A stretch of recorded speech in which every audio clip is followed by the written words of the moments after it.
Vllaznia Futsal nuk ja ka dalë dot të mposhtë Tiranën. Sfida në mes këtyre dy skuadrave, e luajtur në Pallatin e Sportit Qassim Dervishi të Shkodrës, u shoqërua me një rivalitet të madh.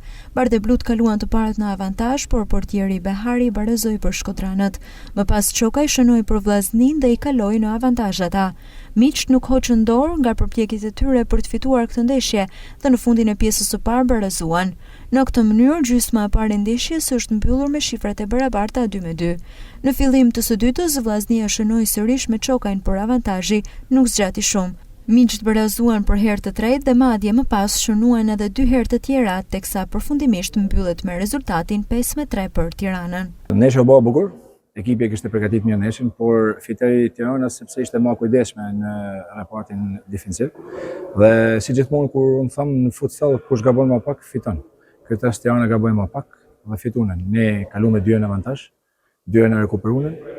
Fatësisht ishte pak më ne, rrova me shtylla peti portieri, po Tirana deri diku e meritoi fitoren, por sikur edhe ta fitoshim ne nuk ishim duke vjellë gjë. Siç u bë loja, besoj si na përfitë ne rezultati pozitiv.